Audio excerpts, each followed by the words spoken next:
साथियों, आज आपको लेकर चलते हैं बिजली महादेव की यात्रा पर, जिसकी शुरुआत हमने की दिल्ली के मजनूगढ़ टीला से, जहां से हमने शाम को 7:30 बजे वॉल्वो बस पकड़ी और कुल्लू की यात्रा पर निकल लिए। रात्रि पड़ाव रहा कुरुक्षेत्र, जहां मैंने जीवन में पहली बार कुल्हड़ टी का आनंद लिया। रात का सफ़र मुझे बहुत पसंद है। सुबह हुई तो हम हिमाचल पहुंच चुके थे। यहाँ की खूबसूरत वादियाँ मानो हमारे प्रतीक्षा कर रही थी और हम उनका आनंद लेने के लिए तैयार थे। सवेरे का नाश्ता हुआ और टनल से कुछ पहले ही एक रेस्टोरेंट पर, और नाश्ता कर हम निकल लिए अपनी यात्रा के अगले पड़ाव कुल्लू पर।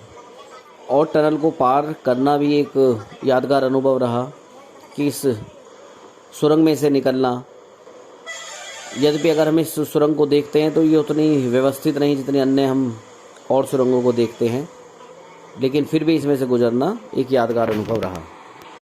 सुबह लगभग हम 11:30 बजे के आसपास कुल्लू पहुंच चुके थे और हमें पता लगा कि हमें जिस बस से जाना था वो बस 5 मिनट पहले ही निकली है, लेकिन सौभाग्य से अगली बस आधे घंटे बाद ही थी। तो हमने लगभग 12:15 बजे के आसपास बस लेने का निर्णय किया। उससे पहले हमने कुल्लू बस अड्डे पर चाय और पकौड़ी का भी आनंद लिया। अपनी बस यात्रा में बस जो है बहुत ही खूबसूरत गांवों के और रास्तों के बीच में से होकर गुजरी और लगभग 1:45 बजे के आसपास हम धारत नामक स्थान पर पहुंच चुके थे, जो कि इस बस का अंतिम पड़ाव था और आगे की यात्रा हमें पैदल ही तय करनी थी।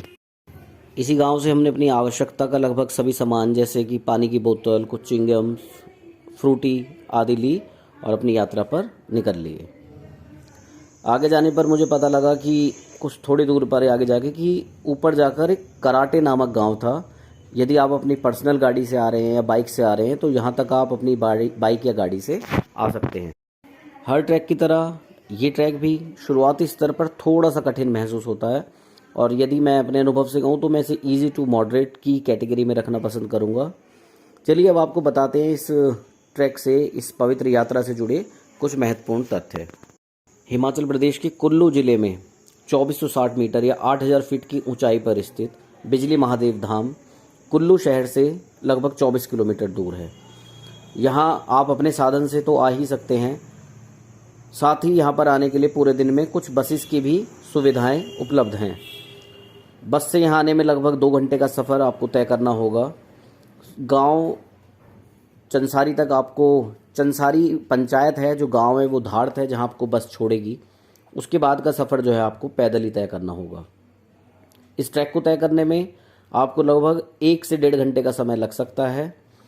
इस यात्रा के दौरान आपको बीच बीच में कुछ दुकानें भी मिलेंगी जहां आप चाय या रिफ़्रेशिंग कुछ ले सकते हैं, मैगी आदि को भी ले सकते हैं।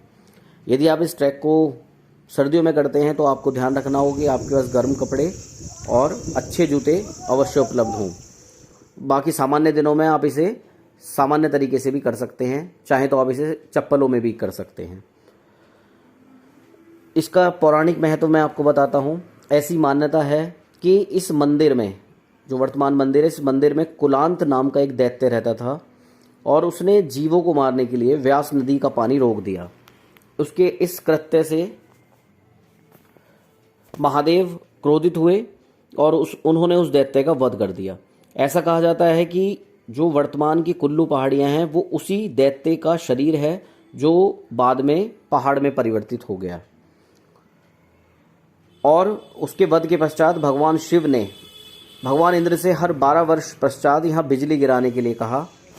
उनके कहने का आशय ये था कि जो अन्य जीवों पर कष्ट हों, उन कष्ट को उन पर ना होकर भगवान शिव ने अपने ऊपर लेने का निर्णय किया।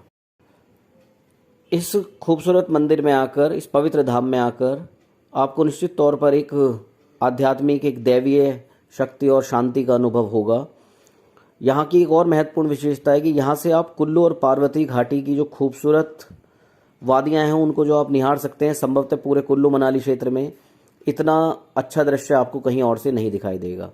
इसके एक और कुल्लू घाटी और दूसरी तरफ पार्वती घाटी आपको आसानी से दिखाई दे सकती है। मंदिर परिसर के अंतर्गत ही एक 60 फीट ऊंचा लकड़ी का स्तंभ भी है और ऐसी मान्यता है कि यही लकड़ी का स्तंभ बिजली को आकर्षित करता है शिवलिंग के लिए। हर 12 वर्ष पश्चात यहाँ बिजली गिरती है शिवलिंग पर, और इस वर्ष भी 10 जून 2021 को 6:54 पर यहाँ बिजली गिरी थी। तो यदि आप कभी कुल्लू आएँ तो मेरा मानना है कि आप इस यात्रा को अवश्य अपने शेड्यूल में, अपनी यात्रा में सम्मिलित करें। इसके लिए आपको पूरा दिन लगाने की आवश्यकता नहीं है। यदि आप अर्ली मॉर्निंग अपने होटल या अपने जहाँ भी आप निवास कर रहे हैं वहाँ से निकलते हैं तो आप, मेरा मानना है, इसको पूरी यात्रा को 6 से 7 घंटे में पूरा कर अगले पड़ाव की ओर आगे बढ़ सकते हैं। और यहाँ की यात्रा करना निश्चित तौर पर आपको एक सुखद अनुभूति प्रदान करेगा, एक सुखद अनुभव प्रदान करेगा। और भगवान शिव के धाम के दर्शन करना तो अपने आप में ही सौभाग्य की बात होगी। एक और मान्यता जो मैं बतानी भूल गया कि 12 वर्ष पश्चात जो बिजली गिरती है वो शिवलिंग के को खंडित कर देती है, और जो स्थानीय पंडित हैं वो इस पर मक्खन का लेप लगाते हैं, जो कि बाद में पत्थर के रूप में ही परिवर्तित हो जाता है। तो जय भोलेनाथ, शुभ यात्रा।